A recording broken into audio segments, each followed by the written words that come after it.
What's up, everybody? Welcome to the Degen Dads podcast. I'm Chris, and of course, I have my co-host Kyle with me today. Good morning, Kyle. How's it going today, man? Yo, man, it's going. How are you Good, doing? I'm good. So this is going to be the first podcast episode where the entire episode is going to be embedded on Twitter. So I'm pretty excited about that. And speaking of Twitter, there's just been some huge innovations recently. Did you see that they uploaded the entire first season of an Apple TV show directly onto Twitter? Yeah, I saw that. Yeah, that's crazy, man. Yeah, it's like some dystopian. I watched a little bit of it and like skimmed through the episode. It was like a dystopian looking.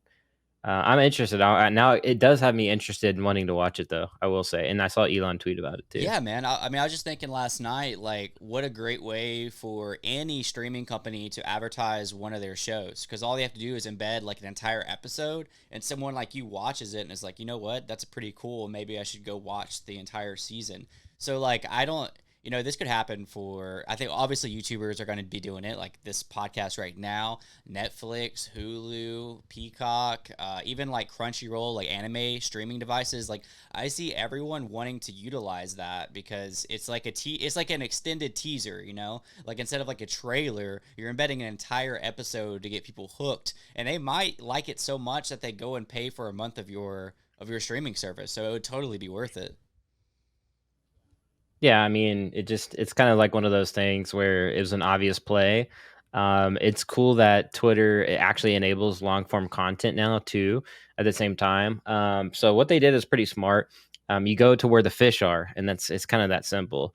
So it's good to see brands actually using their noggins and doing actual marketing. So it's nice to see that. Yeah, and like you said, it seems like an obvious move, but like it's something that I really haven't seen on any other social media. And if I have seen it, it's not nearly as nice. It's not like embedded, Like I might see somebody record a episode of a season and upload it on their personal profile or something, but like I haven't seen like Apple TV upload an entire episode onto Facebook.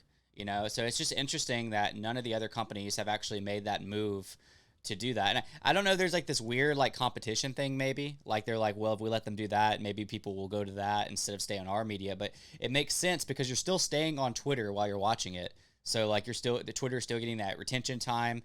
They just recently announced, well, they've been announced this, but they're getting even more into like ads. So they'll be able to eventually like run ads on that and monetize it for creators. So it's just interesting that we're like just now really seeing this with Twitter, opposed to like we haven't really seen it on any other media.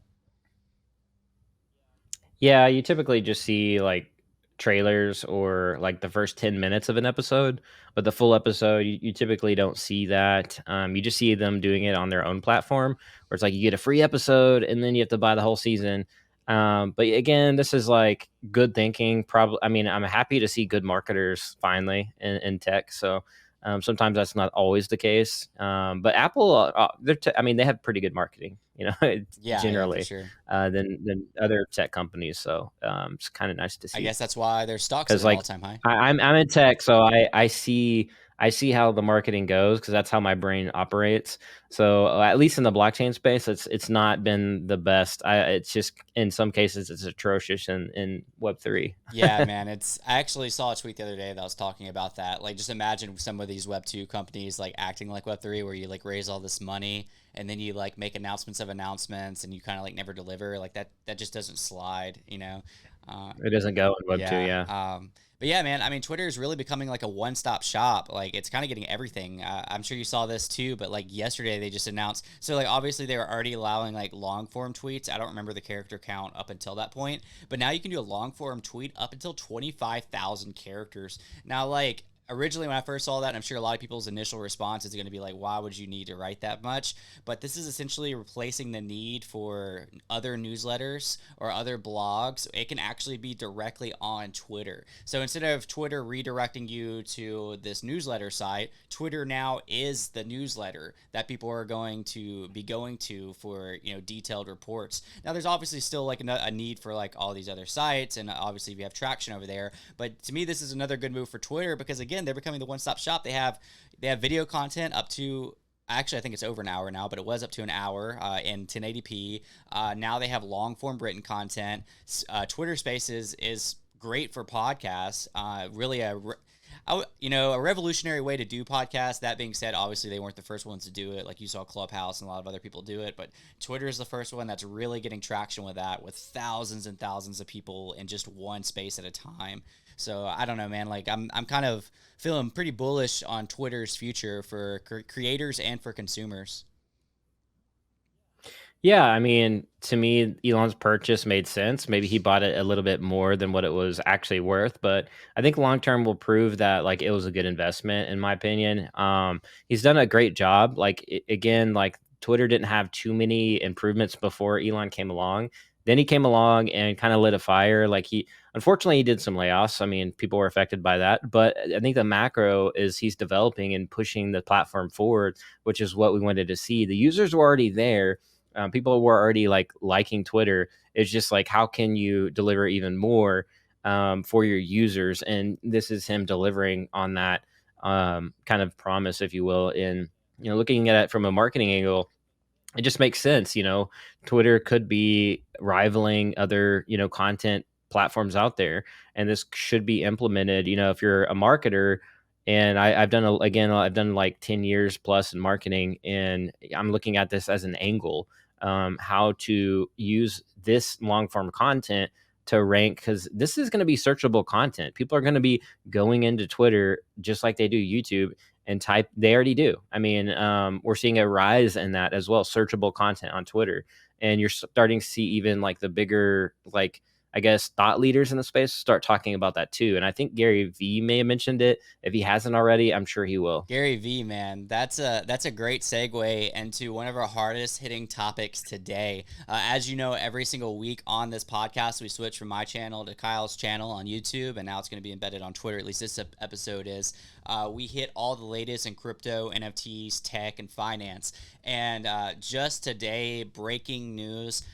Palm NFT partnered or merged with Candy, which is a company that Gary Vee has invested in. So that's why I was saying is a segue into this topic. What do you think about this merge, Kyle, from what you've seen so far? Yeah, this is probably a good move for both companies. Just I don't know how many people are using Candy, so maybe this is like more of a, like, if we band together, we'll do better. If that makes sense, like both financially and success wise. And maybe Candy has more IP that they could bring into the blockchain or the Palm ecosystem.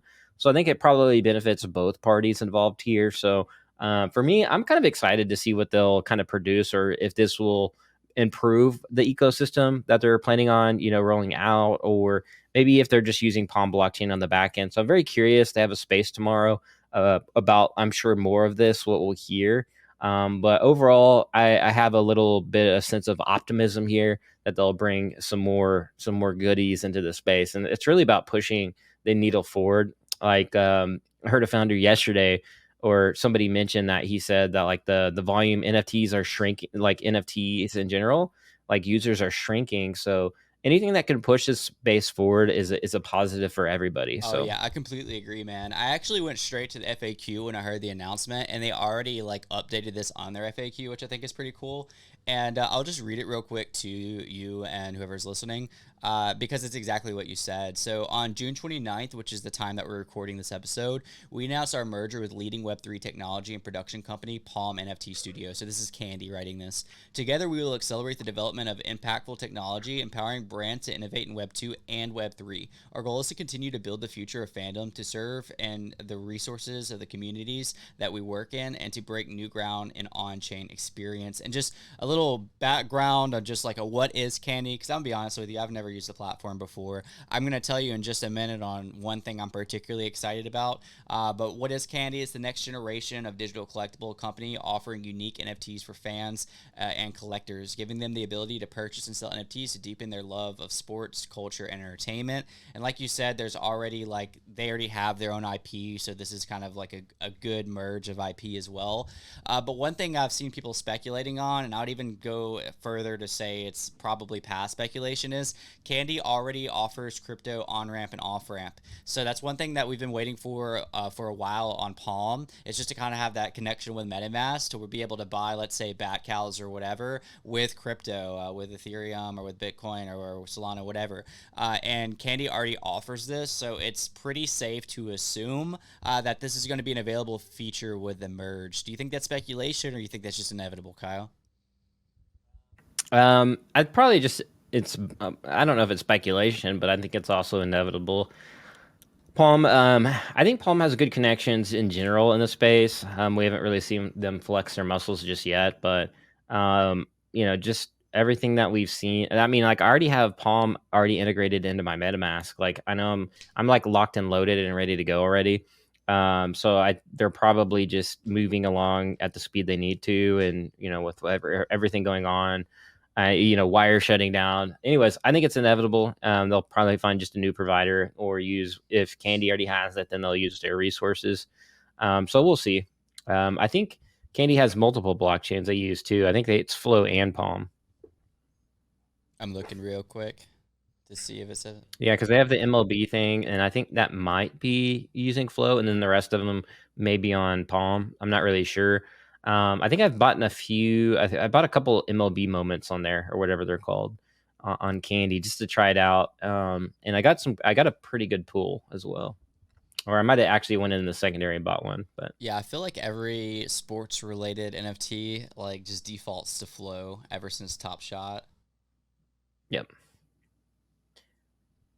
S- Yeah, I think Flow will be. I think as time progresses, we'll probably continue to see Flow keep onboarding more brands. I mean, Mattel has moved from you know everything else to using Flow natively on their marketplace. So I wouldn't be too surprised to see more brands start to adopt Flow, and just because Flow's already like set up for mainstream users, as which is why you saw Doodles move their Doodles to it, even though kind of the ETH maxis didn't like it. Now I didn't like their rollout of it, but the way they communicated it was pretty terrible. But again, that goes back to what we said earlier about marketing in Web3. Sometimes it's It atrocious. really is, man. Marketing and just lack of communication. We actually had a huge debacle this week over, I guess, somebody just being out of touch with the space. I'm sure you saw is literally all over Twitter, but the whole Azuki Elementals mint. So for those of you that weren't keeping up, the Elementals is the third drop for Azuki. So Azuki had their original OG mint. The floor price was like 13 Ethereum going into this week. Then they had the free mint, which was the beans. Beans were around like 1 ETH. And then they announced when they had their event in Vegas that they were going to do another mint. And everybody was super excited about it. But this mint actually ended up being 2 Ethereum to mint, and there's 20,000 of them.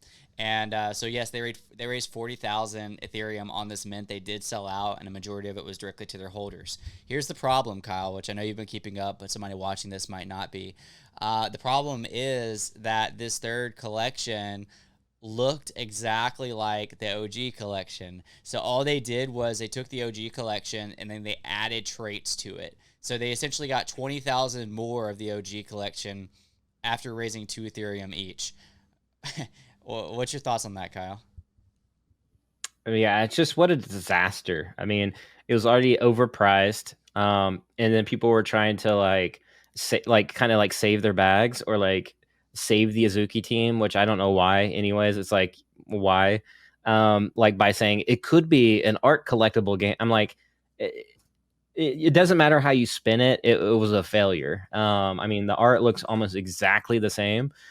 It could be a game long term, but that's in Azuki's best interest to maybe communicate or at least tease that it's going to be something versus just selling a high priced. And this goes back to why people in mainstream hate NFTs, like in a nutshell.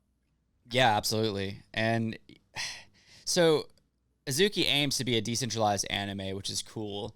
But I mean, That's the cool part. yeah, But but yeah, but having to rely on these mints to gather their funding, I don't know, man. So just a random fun fact: Attack on Titan's like one of my favorite animes that I've watched, and it costs them $150,000 per episode to be able to like make the anime.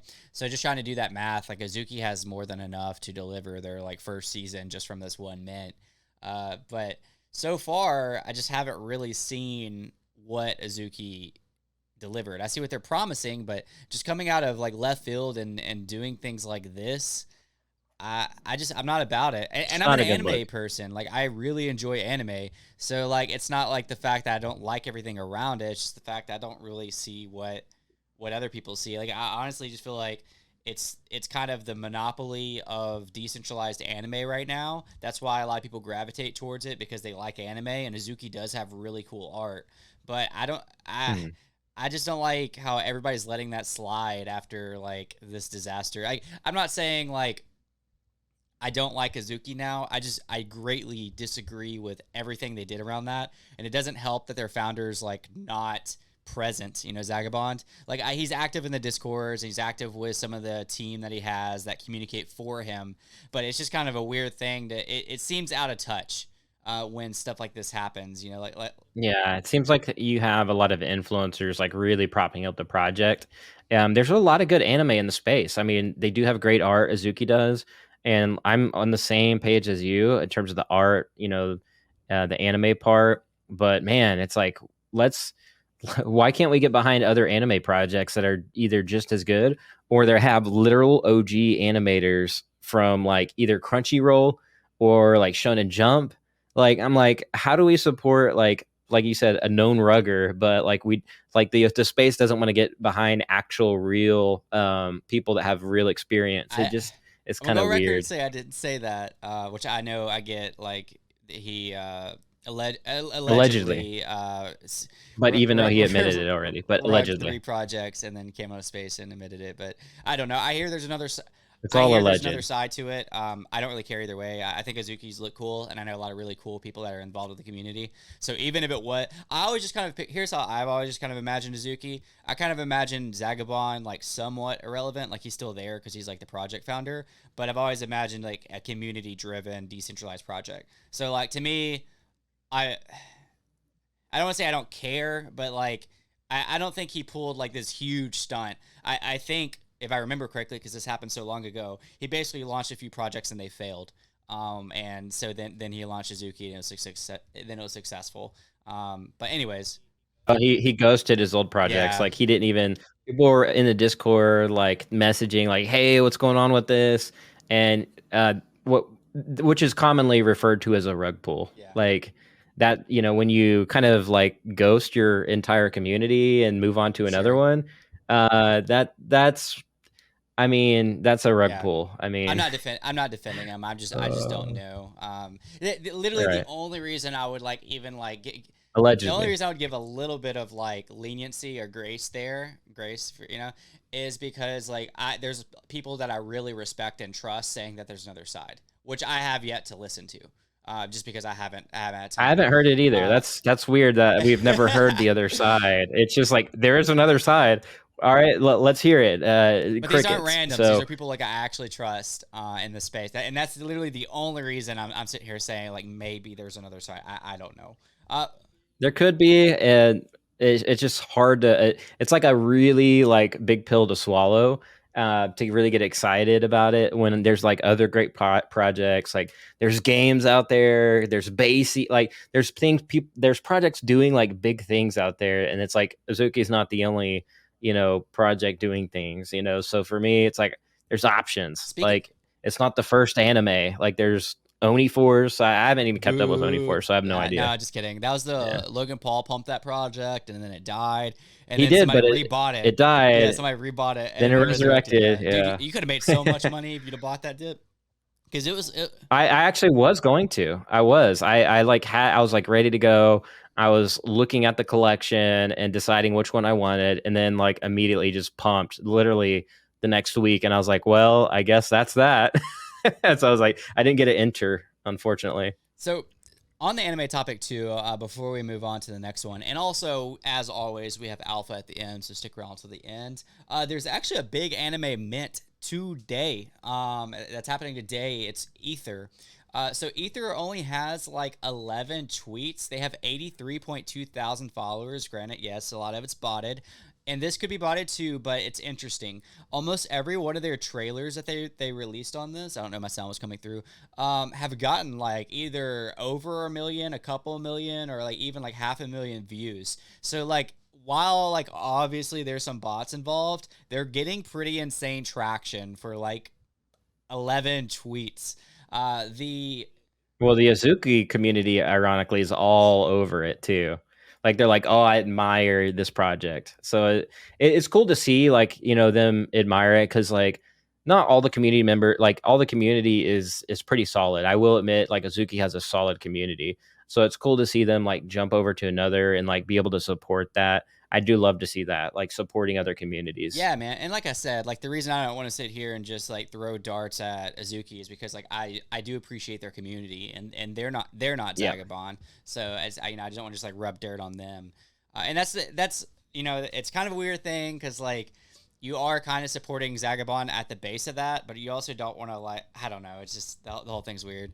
Yeah, since it's Yeah, decentralized, exact. it's kind of like the community has control now, and so there is those like nuances too. You definitely should look at. So there's like the whole body of work of decentralization, and that's one of the benefits that the community can really like kind of drive a project to. Even if there is like past failures or weird things that have happened, the community can kind of bring it back together to where it was originally supposed to go, or the original vision. And speaking of alleged serial ruggers, Beanie Maxi came out of the Mm. grave to talk about this ether mint. He's been like tweeting like once a week, but he decides to come out and say pricing of ether mint is risky. Vague roadmap with mint cost 10 times higher than the normal. Free still the meta. Kind of, not really. Secondary price needs a 2.5x for public mint to sell. What if it doesn't? Economics nearly ensure whitelist on public dump either way. Can bear market demand or sustain this? So what he's referring to, the ether mint, I believe, is like point 0.5. Let me look it up before I say it out loud. It's high though for this market. Like, I'm pulling up the website right now. I'm not minting this for the record. It does look really cool. I'm not.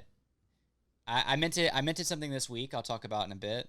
Bro, this thing is so tiny. Like the words on this is so tiny. I can't even read it. No wonder I didn't remember the mint price because it's so hard. Oh, so the mint price is 0.65 and there's 8,000 of them. Oh, wait. How Oh, much? for the public. For the whitelist, there's 1,750 and the mint price gets your token a discount price of 0.35 or for free. That's significantly cheaper than the public. This is cool though. It says or for free. You're talking about 1,200 versus like Yeah, for 650. sure. It's like half price for the But listen allow to this, dude. list. This is pretty cool. It does say it could also get minted for free if you lock it up for 10 weeks. Why would you not do that, bro? There's no risk there. I would do that. I would do that option. That's so they don't get like the initial flippers, but then in 10 weeks you'll get flippers still. Yeah, yeah. I feel like If it that's goes something up. that more projects need to talk about doing though, kind of having this like locked up period. So for I work for Ninja Alerts, no surprise there, and we have an upcoming Ordinals mint, which I'll give you alpha on how to get whitelist to that at the end of this episode. And we're in discussion about because we are giving some out for free. I don't know what I'm allowed to say on that, but it's still in the works on like, do we lock this up or do we just let them have it right off the gate? It's a very interesting conversation to have because the market needs flippers in a way, like for like to like show that there's trading volume and all that fun stuff. But you also don't want people just to like dump on the public as soon as it goes public. So it's a very interesting dynamic. I'm about that 10-week lockup for free though. I would 100% do that if I was minting this. The reason people aren't going to do this though is because they want the quick flip. They want to mint it for 0.35 and sell it for 0.5. Yeah, I mean, yeah, you do need a healthy like collector base. I don't even know, like, cause like flippers is like synonymous with just flooring it.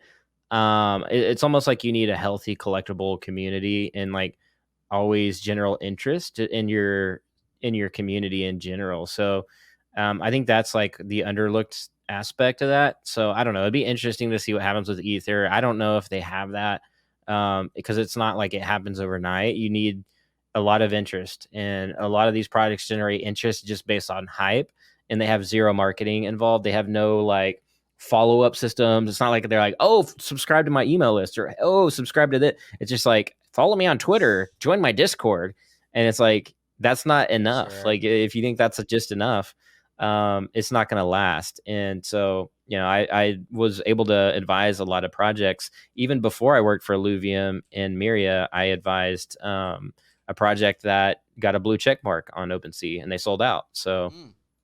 Hey, your boy's got a affiliate badge now on Twitter. I don't know if you noticed that. what is it? Pizza. Oh, Yeah, nice. it's Ninja Yeah. Alerts. We're Okay. a legacy verified company now, organization, and obviously because I work for that, I got an affiliate badge for it. So I was excited about that, and it's a really cool one because it looks like a pizza, because that's like our like thing right now, which obviously I can talk about later. But yeah, man. So the All this pizza talk makes me hungry. yeah, I've honestly I love pizza so much, but I'm getting old and it affects my reflux. So like I have to like really be careful when eating pizza. Just affects your reflux. What are you talking? It affects the freaking hips, the thighs, the stomach. I mean, I love pizza, man. I get down on some good pizza. I love pizza, but it's hard. Like it's hard now because like I gotta watch my figure. I You feel know what you, I man. I mean? feel you. That stuff sticks with you the older you get. So, Kyle, I know you have killed it in BRC20 and Ordinals content. Both of us have been bullish since the beginning.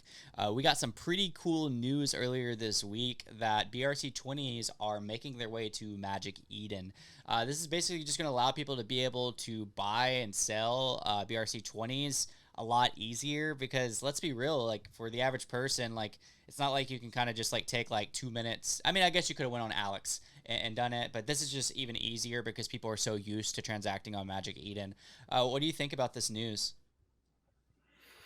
It's good. It's good for the space, continued growth, more avenues for liquidity. Just more exchanges are always good for a token. So, Magic Eden was one of those the OGs in the NFT space in general. So it's cool to see them add support for that. So Yeah, man, I'm excited. And as somebody who is, I do get lazy at times, like I've obviously transacted with BRC20s, but now if I want a DCA, it just makes it a lot easier. I feel like just because I'm so used to Magic Eden, just kind of like connecting my wallet and transacting like Ordinals or other NFTs on there. And I already some of my favorite ones like OXBT, I believe, like we're part of this. It's like just to be able to buy on there. So all that to say, I feel like my DCAing is gonna increase now because it's less of a process than what I was going through. Because I never did use Alex. I probably should have, but I just never went through with setting it up or anything. So I'm excited about the announcement.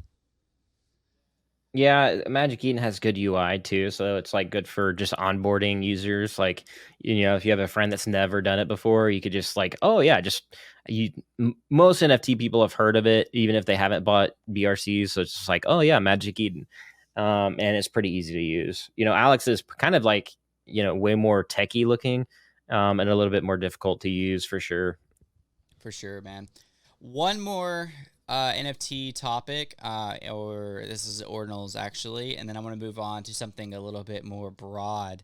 There was a mint this week. It's actually happened today. It's called OMB. And it's very interesting. So it's not really about floor price or anything. I know everybody claims that, but like this one's not. This guy went through some extremes to run this project, man. Let me read it to you real quick.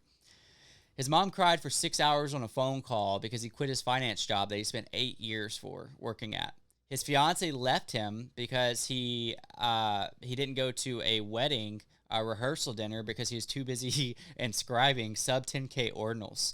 And you think that's extreme? He left his country to relocate to another country. He left his birth country to relocate to another country because the government overreach and physical threats, all just to launch this project OMB. While I don't know a lot about it, I wasn't involved in the mint, I wasn't involved in the culture. It looks like a lot of this is actually like very strongly on decentralization and just like the whole movement. He even has so many references to hashtag free Ross. Who he's alluding to on that is, if you're an OG here, you kind of understand the origins like of the space, is Ross Ulbrick. I don't know if I pronounced his name right. He's essentially the one responsible, and this is a little bit of controversy that we're about to talk about. He's the one responsible for the, whatever you want to call it, darknet, or if you want to say Silk Road, or whatever term you want to use for that. But basically, he created it and set it in motion, and he got arrested for this, has been locked up ever since. So anytime you see free Ross, it's usually alluding to this, because the great controversy behind it, which I obviously need to do my own research more into this, is from my understanding, it's not like he wanted a open source, like a free internet, like a decent, not decentralized, but yeah, I mean essentially like a free internet. Now, what people did with that internet, obviously, there's a lot of bad things that came out of it: drugs, human trafficking, a lot of other dark stuff. But whether that was his plan, to actually like have that stuff happen, like I wouldn't say that. To my knowledge, it wasn't. He's just the one that set it in motion. He's been locked up ever since. He got his I was reading his tweets the other day. He got like one of his first visitors since COVID this year. They've been like very strict on him, like a high end security prison. This is the first visit he's had to where he didn't have to wear a mask since COVID. Just kind of brutal, man. And I know it's a controversial topic, but we talk about everything on this podcast. So, what's your opinion on it, Kyle? Which part of all that? Ross in general. Oh, Ross in general, Silk Road. I don't know. Like, it's yeah, that's a hairy topic that maybe we should. I don't know. I like, is it good, bad? Like, what is your exact question on it? Like, Do you I'm think not he should sure. be in prison? There's a lot there. Um, if he was actively facilitating, crime, then maybe, I don't know. But if not, like if he's just out there putting out code, then maybe not. So I mean, I don't See, know. I don't know the whole. I remember Silk Road. I remember when like it went down, like it got taken down. I remember all that. I just don't remember like the nuanced stuff and like the nitty gritty details, because I wasn't that interested in the story. Um, but I am for decentralization. sure. So yeah, that's as much as I can say on that topic. It's and then that's about splitting hairs as well. When you look at the macro of that, of like how far decentralized you want to go, then you have like ultimate decentralization, and then some people say, well, like at some point, like you might want to cash out, like so you need some kind of mechanism. So it's like there's different layers to it. I don't know. It just depends on who you are, who you talk to, Yeah, man. and like what your values To are. my understanding, he wasn't involved in in facilitating like drugs or trafficking, but that's just to my understanding. And if that's the case, I don't think he should be in prison. I think that, and this is off the top of my head. I wasn't really prepared to talk about this, but like if he's in prison, there's a lot of people that should be in prison for inventions that were like later turned bad. Like there's a lot of things that were created for like good purposes and use cases behind them, but people did bad things with. So I don't know.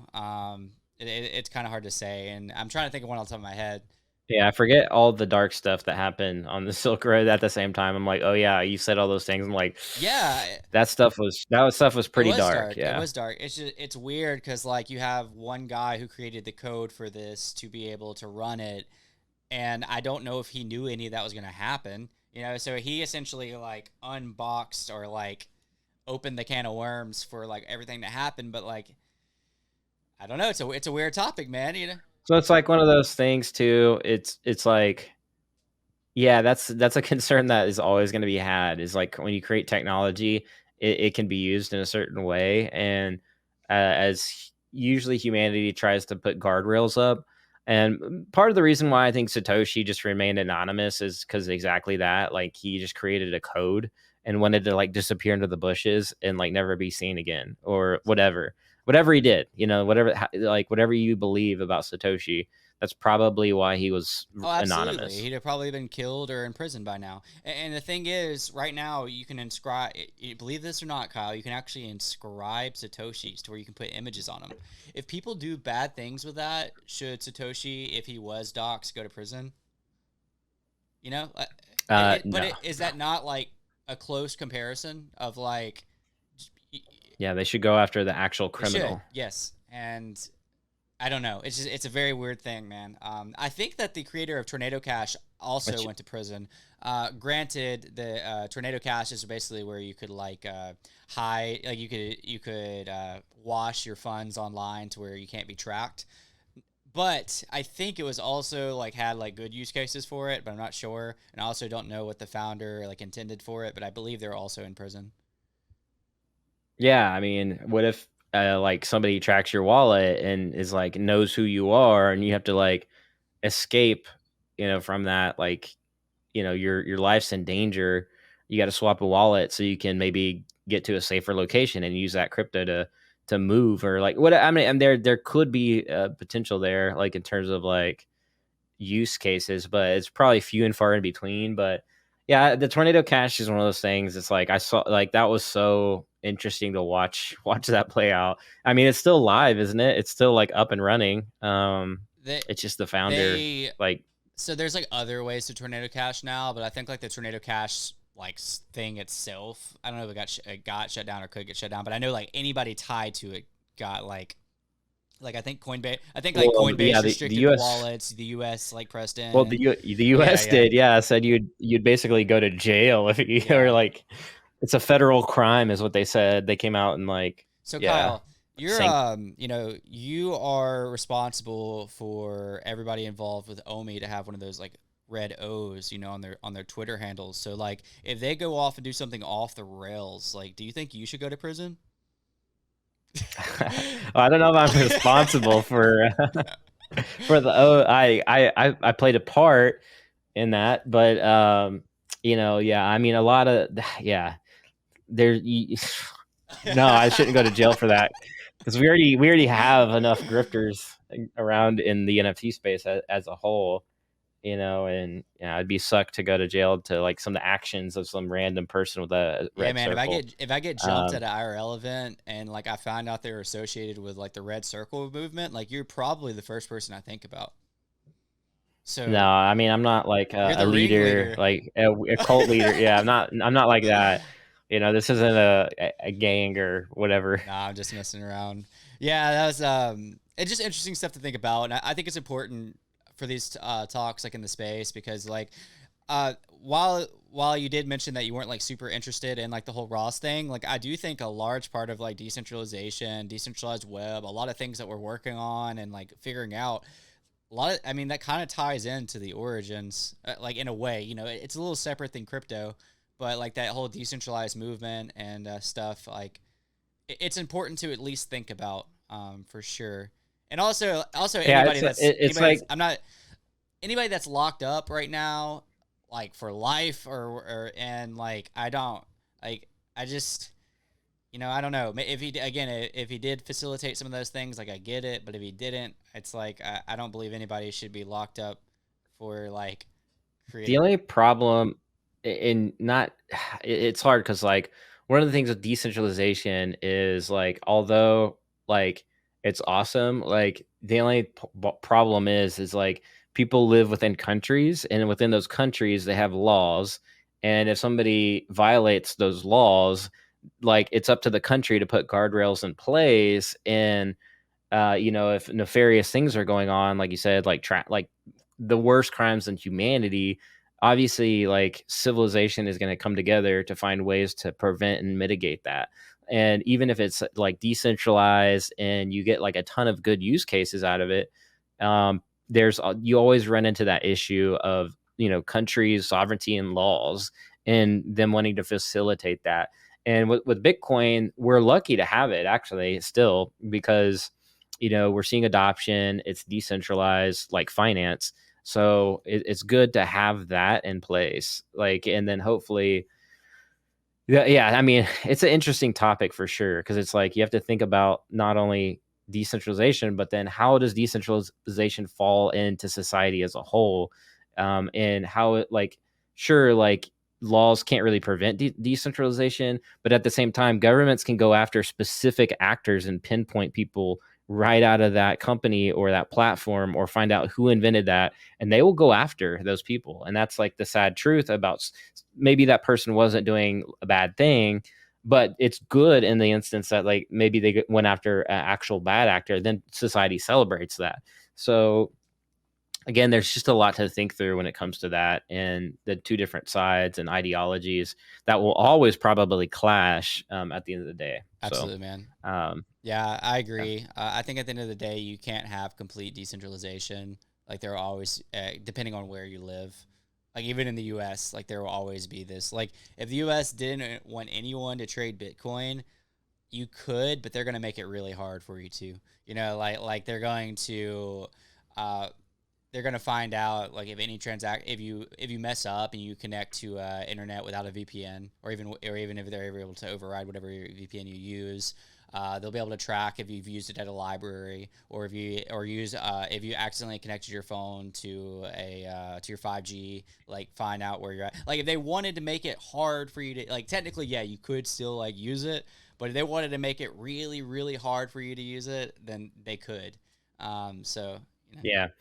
I think the key takeaway too for Bitcoin is it gives you ability to like hedge in something that is not fiat, and I think that's like the greatest like thing about Bitcoin, and that part can't be censored. You know, so that's what I like Bitcoin about the most. One of the most things, you know.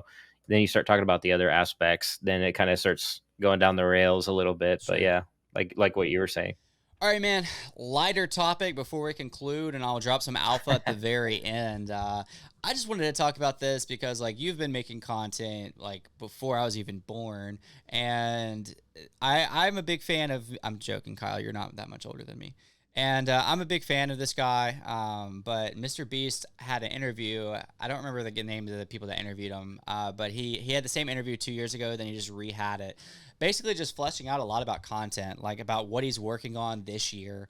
And it's a 2 hour interview. I've watched like an hour and 30 minutes of it. One of the biggest takeaways for me that he's working on that I agree with is that he's really working on like storytelling and connection with audience. And he didn't say this, but I feel like it even ties further in with the AI, because during the next year or two, we're going to see so much AI based content, AI based editing, AI scripts that, and we talk about AI a lot here on the podcast, that you're really, in order to stand out, you're really going to have personality. Like you're going to have personality that actually stands out and people relate to, or people find interesting or entertaining, or you're going to be able to tell real stories. I think that a lot of robotic content has worked for a long time. In the NFT and crypto space, we see a lot of copy pasta content, which is essentially like you literally copy and paste what everybody's doing, whatever the meta is, and that gets interaction. I think all of that's short lived. I even think short form content to an extent is short lived. While you should execute it now, it's short lived if you cannot connect with people in less than 60 seconds. What's your opinion on storytelling and connection with your audience? Yeah, that just goes back to like marketing for me because that was a large part of what you do when you craft an actual landing page, which is a landing page is when somebody clicks an ad, they go directly to that page next. That's people land on that page. The way you immediately connect with that person is you have a what's called a hook, which is like the headline, of course, and then you have a story. So you go through your story. So you have a hook, story, and then an offer, and that is the exact formula that I would use when I craft a landing page or whatever. If I was like driving sales, people clicking on it, that's the only way. Like you're talking about 60 seconds. I'm talking about 10 seconds or 5 seconds that people click on a ad and they look at that page for 5 seconds and decide whether or not they're going to stay on that page or go somewhere else. And that is how real marketing is actually done. And the best people that are great at that are great copywriters, great marketers. And so for me, when I see that and I hear that, I'm bullish on people that are great at marketing moving forward.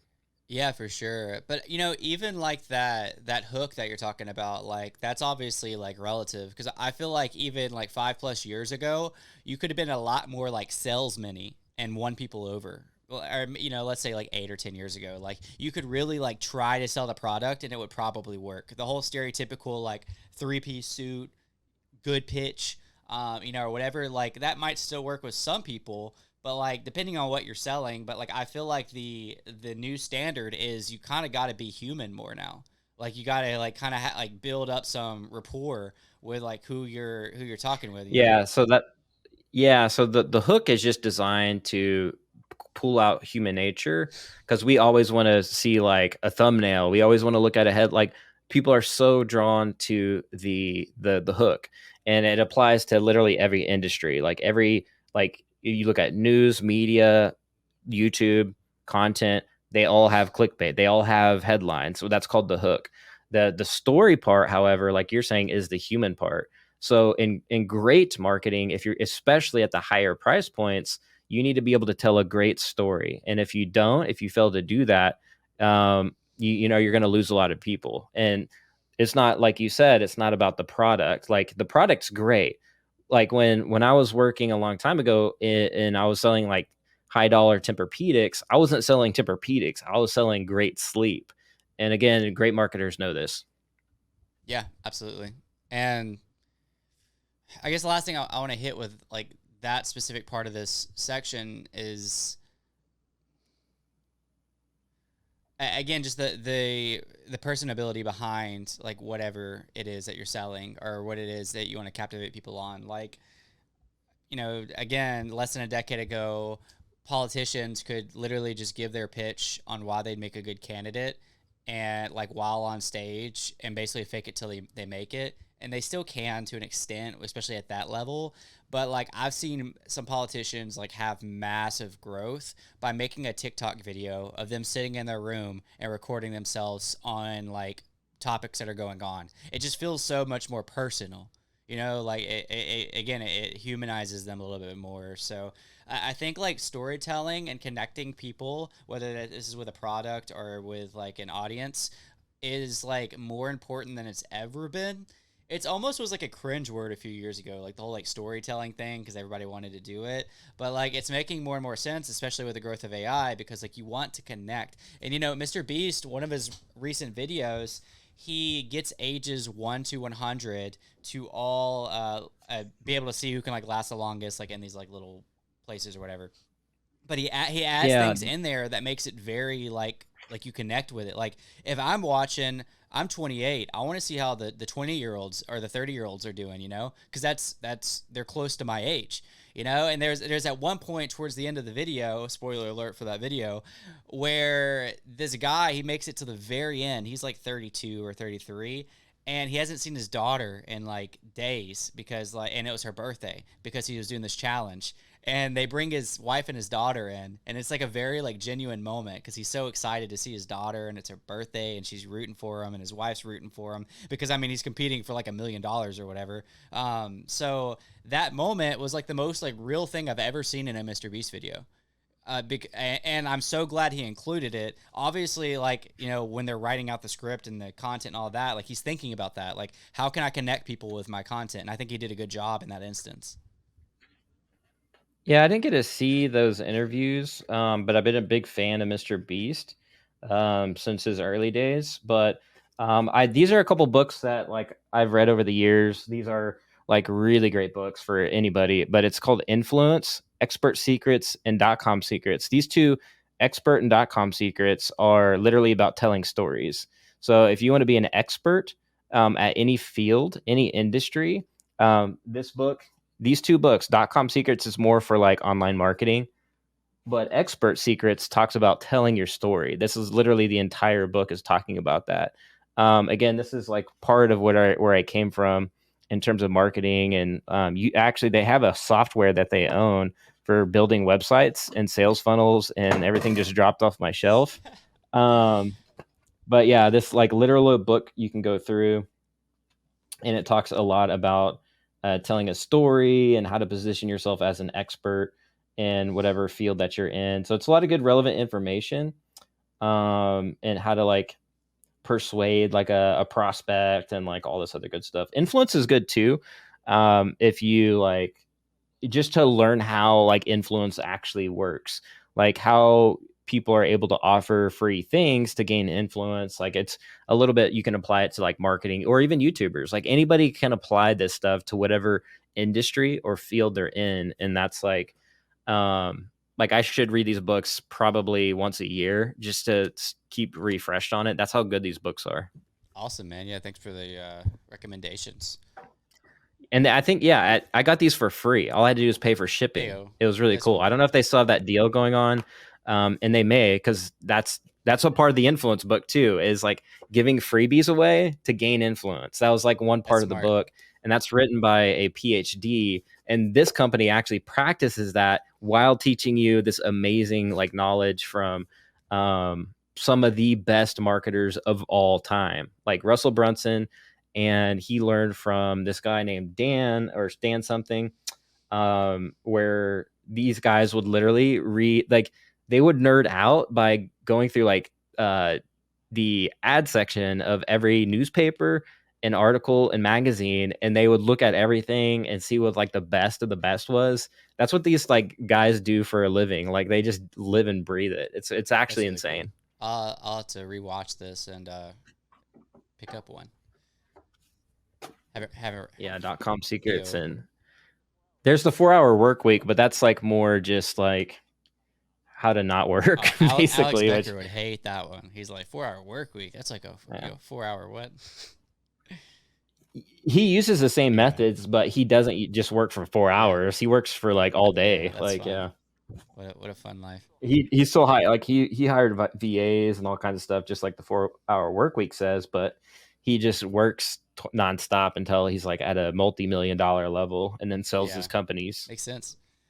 But with all that being said, we'll do a TLDR to conclude. Got to keep this under an hour so that Twitter can be able to watch it. We talked about Palm, NFT, and Candy joining together. We talked about Twitter just incorporating some really cool stuff. If you're bullish and creating on Twitter, I encourage you just to keep doing it. Talked about anime, mints, and NFT, the Azuki Elementals, Ether Mint, BRC20s on Magic Eden, and some other, and of course the Ross Ulbrick topic, some of the deep stuff. Here's some alpha for you, as I promised at the end. Ninja Alert is doing an Ordinals PFP drop. There's 1,500 of them. I think there's going to be 1,200 reserved for whitelist. In order to get a whitelist, all you have to do, at least that will incredibly increase your odds, is make a video of you eating a pizza and describe the pizza. I've already done this. I have an example. It's like one of my last videos on my channel as an example, and this will qualify you for whitelist. And I'm not just shilling this company because I work for it. Trevor, the owner of the company, is a huge influence in the ordinal space. I'm not going to make promises about price predictions or anything like that. Like, I don't know. We'll see how it goes. But I'm not just telling you a random thing. This is an Ordinals PFP project. It's going to have actual utility tied to it. So similar to Ninja Alerts, how we track on Ethereum, a lot of those tools will hopefully be available. I say hopefully as in I don't know this end of it particularly, but will be available on the Ordinal side. So there's some major alpha for you. All you literally got to do is eat pizza for a chance to be able to mint this. Might as well do it. And if you, my philosophy since last whitelist grind was always get whitelist first and then decide whether you want to mint later. But if you secure that whitelist first, at least you know I got it if I want a minute or if I don't want a minute, whatever. But other than that, you have anything, any alpha for today, Kyle, or your books is your alpha? The books were pretty good alpha. No, not really. Just that was probably good. I mean, I see other stuff going on in the NFT space. I think Lacoste now is moving into the NFT space, which is a Yeah, fashion company. They have the little I jumped in alligator. last year Uh, actually. I think I bought some of their original stuff. they have like a brand loyalty thing coming around the corner. I Ubisoft is launching I another actually game. interviewed the top holder of the Lacoste NFT. He had the most Lacoste NFT, and I think he did pretty well on it. So Ubisoft is launching another game, partnering up with Oasis Blockchain. So Ubisoft's that's kind making of big neat. strides in the space. It's like they're connected with every single company that I know of, like Ubisoft and Quid, Ubisoft and Animoca Brands, Ubisoft and Vivi, Ubisoft and Sandbox, which I know Yeah, Sandbox. they're Yeah, yeah. big. Yeah. So it's cool to see that. And lastly, Unity implemented AI, which wasn't a big surprise, Yeah. but their stock increased like 12%. Send it. Um, I mean, the convergence of AI, gaming, and Web3, and metaverse, all four of those are going to just blend nicely like this, and it's just going to come together. And then probably like 10, 15 years, people just won't be able to tell the difference. It's like, oh, it's all the same. It's like, no, like 10 years ago, they were all separate categories, but now it's the same now. But back then, just like how the iPhone was, like when NVIDIA said, this is the iPhone moment. Well, it is, because, in 10 years, it's going to seem like, oh yeah, we're just on this like game, and it's immersive, and it's got blockchain and AI. And Yeah. anyways, Dang. I'm excited to see how it goes, how the progression of AI goes. And I do think it's yep. an iPhone moment. I think that we're gonna look back and be like, wow, that was only iPhone 1, and now we're on iPhone 14. Yeah, Whatever we're ChatGPT is on. like one Yeah. app, or there's going to be a lot of apps. I actually bought an app for YouTube specifically, because I was like, what are some of the ways I can be better at my craft? And then, so I bought a tool to like help with the creation process, or actually really the back end process, like timestamps and all kinds of Oh, stuff. you So need to tell me about that later, or drop it on the next episode. All right, guys. Thank you so much for watching. We will see you guys next time. Thanks for watching Teach and Dad's podcast. Next week, it's going to be on Kyle's channel. Hopefully, very soon, we're going to get this on all streaming devices. Right now, you can go back and listen to just the audio only on YouTube Music. Pretty freaking cool, but we'll eventually be available on all platforms available to you. But as of right now, Twitter, YouTube Music. We'll see you guys next time. Peace out, everybody.